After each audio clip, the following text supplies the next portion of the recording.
ನಮ್ದು ಓಕೆ 2028ಗೆ ಕಾಂಗ್ರೆಸ್ ಸರ್ಕಾರ 1000% ಬರೋದು ಬರ್ದಿಟ್ಕೊಳ್ಳಿ. ಓಕೆ 1000% ಇದೇ ಸ್ಟುಡಿಯೋದಲ್ಲಿ ಬೇಕಾದ್ರೆ ಬರ್ದ್ಬಿಟ್ಟು ಬೋರ್ಡ್ ಹಾಕೋಗ್ತೀನಿ ನಾನು ಇವತ್ತು. 2028ಗೆ ಕಾಂಗ್ರೆಸ್ ನಾನೇ ಕರೆದು ನಿಮ್ಮ ಹತ್ರ ಸೈನ್ ಹಾಕಿಸ್ತೀನಿ ಬಿಡಿ, ಈಗ ಬೇಡ ಸದ್ಯಕ್ಕೆ. ಬರ್ತೀನಿ ರಘು ಅವರೇ. ನಾಗೇಂದ್ರ ಅವರೇ, ಯಾವ ರೀತಿಯ ನಿರೀಕ್ಷೆಗಳು ಡಿ.ಕೆ. ಶಿವಕುಮಾರ್ ಇಂದ ಜೆಡಿಎಸ್ ನಿರೀಕ್ಷೆ ಮಾಡ್ತಾ ಇದೆ, ಇಟ್ಕೊಂಡಿದೆ ಅಥವಾ ನಿರೀಕ್ಷೆಗಳನ್ನ? ರಾಜ್ಯದ ಹೊಸ ಮುಖ್ಯಮಂತ್ರಿಗಳಿಗೆ ಜೆಡಿಎಸ್ ಪಕ್ಷದಿಂದ ಅಭಿನಂದನೆಗಳು. Thank you. ಥ್ಯಾಂಕ್ಸ್ ಇಲ್ರಿ ರಘು ಅವರೇ. ಕುರ್ಚಿ ಬದಲಾವಣೆಯಿಂದ ರಾಜ್ಯದ ಜನರ ಅಭಿವೃದ್ಧಿ ಸಾಧ್ಯನಾ? ಇವತ್ತು 3 ವರ್ಷದಲ್ಲಿ ಏನು ಕಾಂಗ್ರೆಸ್ ಪಕ್ಷ ಆಡಳಿತದಲ್ಲಿ ಚಂದ್ರಗ್ರಹಣ ಹಿಡಿದಿತ್ತು, 5 ಲಕ್ಷ ಕೋಟಿ ಸಾಲ ಆಗಿತ್ತು. ನಿನ್ನೆಯಿಂದ ಸೂರ್ಯಗ್ರಹಣ ಹಿಡಿದಿದ್ದ 50 ಲಕ್ಷ ಕೋಟಿ ಸಾಲಕ್ಕೆ ಹೋಗುತ್ತಾ ರಾಜ್ಯದ ಭವಿಷ್ಯ ಅನ್ನೋ ಒಂದು ಪರಿಸ್ಥಿತಿ ಇವತ್ತು ಜನ ಮಾತಾಡೋಕ್ಕೆ ಸ್ಟಾರ್ಟ್ ಮಾಡಿದ್ದಾರೆ. ಇದು ಜನ ಹೇಳ್ತಾ ಇದ್ದಾರೆ. ಇವತ್ತು 5 ಲಕ್ಷ ಕೋಟಿ ಸಾಲ ಮಾಡಿ ರಾಜ್ಯದ ಮುಖ್ಯಮಂತ್ರಿ ಸಿದ್ದರಾಮಯ್ಯವರು ಸಾಧನೆಗಳೇನು ಅಂತ ಕೇಳ್ತಾರೆ. ಅದೇ ಇವತ್ತು DCM ಸ್ಥಾನದಲ್ಲಿ ಇದ್ದಂಥವ್ರು, ನೀರಾವರಿ ಇಲಾಖೆಯಲ್ಲಿ ಸಚಿವರಾಗಿದ್ದಂಥವ್ರು ಏನೇನು ಸಾಧನೆ ಮಾಡಿದ್ದಾರೆ ನೀರಾವರಿ ಇಲಾಖೆಯಲ್ಲಿ? ಏನು ಸಾಧನೆ ಮಾಡಿದ್ದಾರೆ? ವೀರಭದ್ರೇಶ್ವರ ಏತ ನೀರಾವರಿ ನಿರೀಕ್ಷೆ ಜನ ಇಟ್ಕೊಂಡಿದ್ದಾರೆ, ಜೆಡಿಎಸ್ ಏನ್ ಕೇಳುತ್ತೆ ಅಂತ ಫಸ್ಟ್ ಮಾತಾಡ್ಬಿಡೋಣ, ಓಪನಿಂಗ್ ಕಾಮೆಂಟ್ ತಗೋಬಿಡೋಣ. ಇವತ್ತು ನಮ್ಮ ಇಚ್ಛೆ ಇದಿಷ್ಟೇ. ಇವತ್ತವರೆಗೂ ರಾಜ್ಯದ 3 ವರ್ಷ ಸರ್ಕಾರ ಇದ್ದ ಸರ್ಕಾರದಲ್ಲಿ 5 ಲಕ್ಷ ಕೋಟಿ ಸಾಲ ಆಗಿದೆ. ಇವ್ರು ಪ್ರಮಾಣ ವಚನ ತಗೊಬೇಕಾದಾಗ ಇವರು ಕೇವಲ ಭಾರತ್ ಜೋಡೋ ಯೋಜನೆಗಳ ಬಗ್ಗೆ ಮಾತಾಡಿದ್ರು ಇವರು. ಆದ್ರೆ ಈ ಶಿಕ್ಷಣದ ಬಗ್ಗೆ ಮಾತಾಡಿಲ್ಲ, ಈ ರಾಜ್ಯದ ಶಿಕ್ಷಣದ ಬಗ್ಗೆ ಮಾತಾಡಿಲ್ಲ, ಆರೋಗ್ಯ ಬಗ್ಗೆ ಮಾತಾಡಿಲ್ಲ, ರೈತರ ಪರ ಮಾತಾಡಿಲ್ಲ. ಬಗ್ಗೆ ಮಾತಾಡಿಲ್ಲ ಅಂದ್ರೂ ಪಾಪ ಶಿಕ್ಷಣ ಪಡ್ಕೊಳ್ಳೋ ವಿದ್ಯಾರ್ಥಿಗಳಿಗೆ ಬಸ್ ಪಾಸ್ ಫ್ರೀ. ಇವತ್ತು ರಾಜ್ಯದ ಶಿಕ್ಷಣ ಮಂಡಳಿ ಯಾವ ಮಟ್ಟಕ್ಕಿದೆ, ಇವತ್ತು ಅದರ ವಿಚಾರದಲ್ಲಿ ಎಷ್ಟು ಶಾಲೆಗಳಲ್ಲಿ ಏನೇನು ಕೊರತೆಗಳಿದೆ ಆ ವಿಚಾರ ರಾಜ್ಯಕ್ಕೆ ಗೊತ್ತಾ? ಬರೀ ಬಸ್ ಪಾಸ್ ಅಂದ್ರೆ ಇಷ್ಟು ವರ್ಷ ಮಕ್ಕಳು ಓಡಾಡ್ತಾರಿಲ್ವಾ, ಸ್ಕೂಲ್ ಅಡ್ಮಿಷನ್ ಆಗಿರಲ್ವಾ, ಬರೀ 2000 ಬರೀ ನೀವು ಬಸ್ ಪಾಸ್ ಅಂತ ಹೇಳ್ತಾ ಇದೀರಿ. ಸತ್ಯವಾದ ಅಂಶಗಳಿದಾವೆ ರಾಜ್ಯದಲ್ಲಿರುವಂತ ಕುಂದು ಕೊರತೆಗಳು. ಇವತ್ತು 50 ಅವ್ರು ಕೊಟ್ರೆ ಜನಪ್ರಿಯ ಯೋಜನೆಗಳು, ಇವ್ರುಗಳು ಕೊಟ್ರೆ ಮಕ್ಳೇ ನೋಡಾಡ್ತಿರ್ಲಿಲ್ವ ಮುಂಚೆ? ಈಗ 3 ವರ್ಷದಿಂದ ಇವ್ರದೇ ಸರ್ಕಾರ ಇರೋದು. ಇದು ಡಿ.ಕೆ. ಶಿವಕುಮಾರ್ ಅವರು ನಿನ್ನೆ ಒಂದು ಪ್ರಮಾಣ ವಚನ ಸ್ವೀಕಾರ ಮಾಡಿ ಬಸ್ ಪಾಸ್ ಕೊಟ್ಟೆ ತಕ್ಷಣ ದೊಡ್ಡ ಸಾಧನೆ ಅಲ್ಲ. ಅಲ್ಲ, ಆದರೆ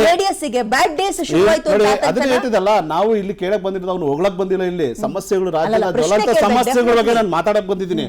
ಇವತ್ತು ಸಮಸ್ಯೆಗಳೇನಿದಾವೆ ಅದಕ್ಕೆ ಇವ್ರು ಪ್ರಮಾಣ ವಚನ ರೈತ ಪರ ಏನಾದ್ರು ಮಾತಾಡಿದ್ರ, ಶಿಕ್ಷಣ ಬಗ್ಗೆ ಏನೋ ಮಾತಾಡಿದ್ರ, ಆರೋಗ್ಯ ಪರ ಏನೋ ಮಾತಾಡಿದ್ರ? ಇವರು ಭಾರತ್ ಜೋಡಕ್ಕೆ 10,000 ಇಕ್ಕಿದೀನಿ, ಒಂದೊಂದು ಹಳ್ಳಿಗಳಿಗೆ ಸಂಘಟನೆ ಮಾಡಕ್ಕೆ 10,000 ಕೊಟ್ಟು 10,000 ಕೋಟಿ ಇಟ್ಟಿದೆ ಅಂತ ಮಾತಾಡ್ತಾರಲ್ವಾ?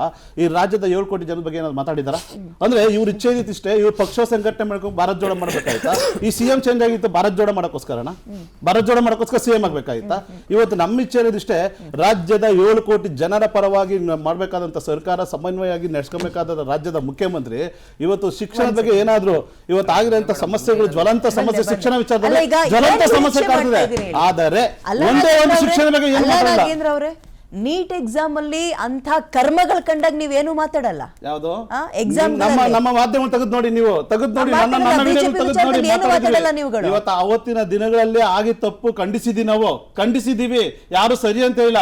ಇವತ್ತು ನಮ್ಮ ರಾಜ್ಯದಲ್ಲಿ ಬೇಕಾಯ್ತು ಇನ್ನು 2 ವರ್ಷ ಇದೆ, 2 ವರ್ಷ CM ಸ್ಥಾನ ತಗೊಂಡು ಇವರು ಒಂದು ಆಡಂಬರವಾಗಿದೆ ಹೊರತು, ಕಾರ್ಯಕರ್ತರಿಗೆ ಆಡಂಬರ ಆಗಿದೆ ಹೊರತು, ಎಲ್ಲ ನಾನು ಆಗಿರೋ CM ಪ್ರಮಾಣವಚನದಲ್ಲಿ ಒಂದು ಅಡ್ವರ್ಟೈಸ್ಮೆಂಟ್ ಆಗಿದೆ ಅಷ್ಟೇ ಹೊರತು ರಾಜ್ಯದ ಭವಿಷ್ಯದ ಅಭಿವೃದ್ಧಿ ಏನು ಕಾಣಿಸ್ತಾ ಇಲ್ಲ.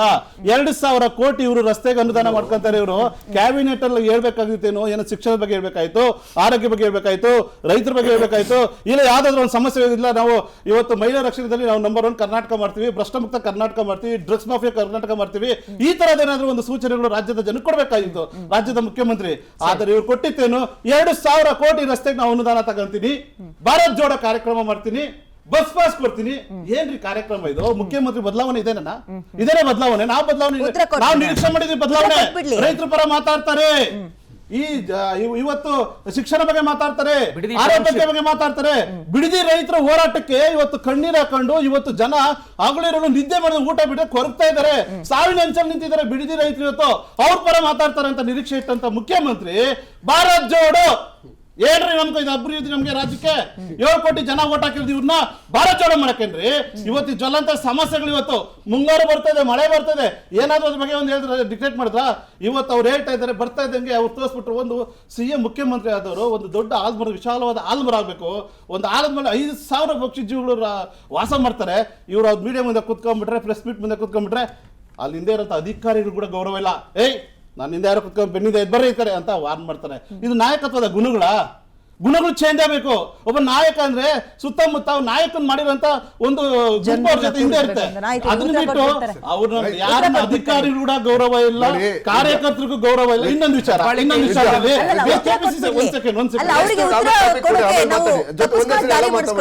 ನೋಡಿ ವಿದ್ಯಾ, ಒಂದು ಡಿ ಕೆ ಶಿವಕುಮಾರ್ ಬಗ್ಗೆ ನಾನು ಒಂದು ಮಾತು ಹೇಳ್ತೀನಿ ಕೇಳಿಸ್ಕೊಳ್ಳಿ. ಡಿ ಕೆ ಶಿವಕುಮಾರ್ ಜನಗಳನ್ನ ಹಿಂದೆ ಇಟ್ಕೊಂಡು ಹೋಗೋರಲ್ಲ, ಜೊತೆನಲ್ಲಿ ಇಟ್ಕೊಂಡು ಹೋಗೋರು. ಹಾಗಾಗಿ ಹಿಂದೆ ಇರೋರ್ನ ಪಕ್ಕಕ್ಕೆ ಬನ್ನಿ ಅಂತ ಹೇಳ್ತಾರೆ ಹೊರತು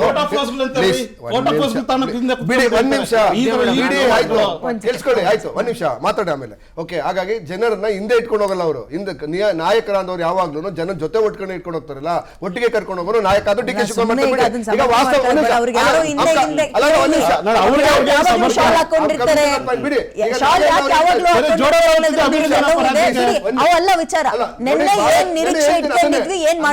ನೋಡಿ, ಡಿ ಕೆ ಶಿವಕುಮಾರ್ ನಿನ್ನೆ ಒಂದು ಅನೌನ್ಸ್ಮೆಂಟ್ ಅನ್ನು ಹೇಳಿದ್ದಾರೆ.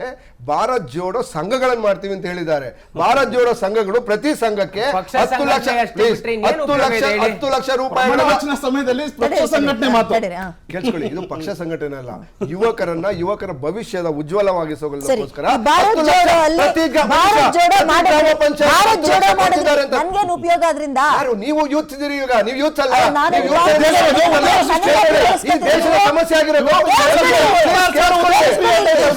ನಿಮ್ ಭಾರತ್ ಜೋಡೋ ಅಲ್ಲಿ ಭಾಗಿಯಾಗಿ ನನಗೇನು ಉದ್ಧಾರ ಆಗುತ್ತೆ, ನನಗೇನ್ ಸಿಗುತ್ತೆ? ನಿಮ್ ಕಾಂಗ್ರೆಸ್ ಉದ್ಧಾರ ಮಾಡಕ್ಕಾಗಲ್ಲ. ಈ ದೇಶದ ಸಮಸ್ಯೆನೇ ಒಬೆಸಿಟಿ, ಈ ದೇಶದ ಯುವಕರ ಸಮಸ್ಯೆನೇ ಪಕ್ಷದ ಆಫೀಸಲ್ಲಿ ಇಕ್ಕಬೇಕಾಯ್ತು ಭಾರತ್ ಜೋಡೋ ಕಾರ್ಯಕ್ರಮನ.